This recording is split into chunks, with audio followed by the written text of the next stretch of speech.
Assalamualaikum warahmatullahi wabarakatuh. Baik, pada video kali ini kami akan melanjutkan video sebelumnya, yaitu membahas mengenai proses penciptaan isi bumi dalam dua masa. Setelah Allah menciptakan langit dalam dua masa dan bumi selama dua masa, selanjutnya diciptakan makhluk-makhluk lain yang akan mengisi bumi dan langit atau ruang yang terdapat di atas bumi.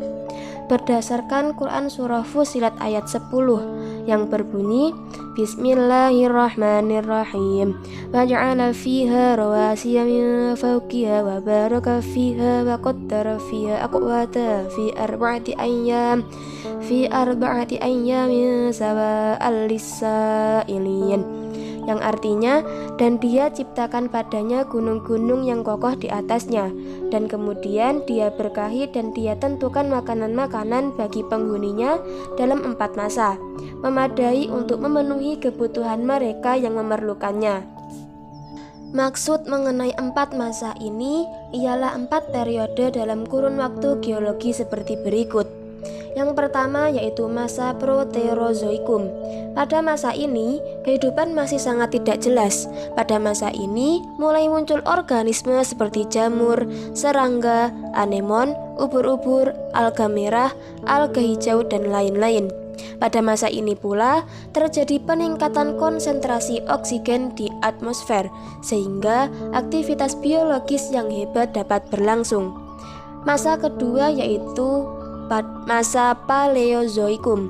Pada masa ini kehidupan mulai jelas, ditandai dengan keberadaan binatang amfibi, reptil, ikan-ikan besar, dan tumbuhan paku.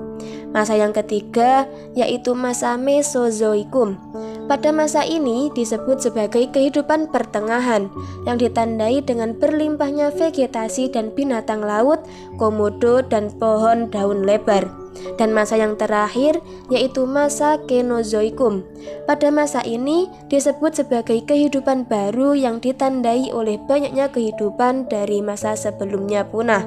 Pada masa ini muncul gajah, pepohonan semakin berkembang, dan yang paling penting adalah munculnya manusia.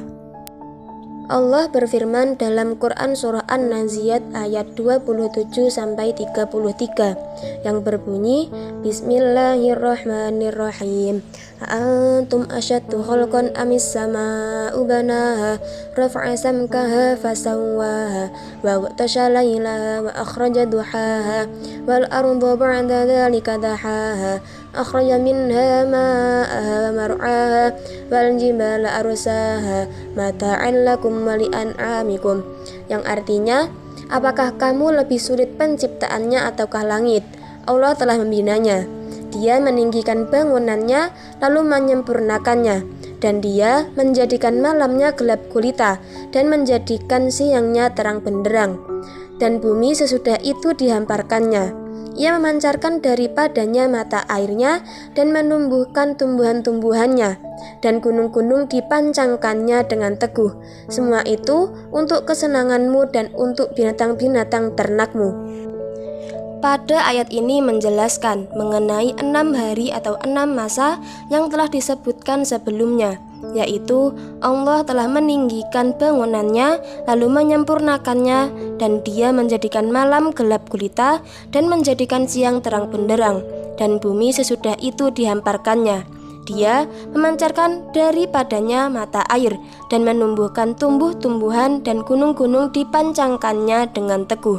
Semua itu untuk kesenanganmu dan untuk binatang-binatang ternakmu.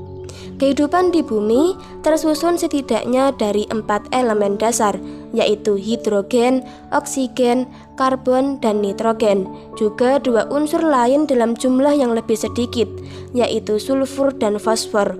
Karenanya ditemukan dalam berbagai bentuk molekul yang memerlukan air sebagai pelarut dan sebagai tempat terjadinya reaksi kimia. Sesungguhnya semua bentuk kehidupan yang diketahui saat ini penyusun dasarnya adalah karbon dan air. Air adalah satu-satunya perantara yang mengandung mineral dan zat makanan yang dibutuhkan oleh makhluk hidup. Jika bukan karena air, niscaya tak ada kehidupan di permukaan bumi. Allah Subhanahu wa Ta'ala telah memberikan anugerah kepada orang-orang yang beriman dengan menurunkan kepada mereka air yang menjadi sendi kehidupan mereka.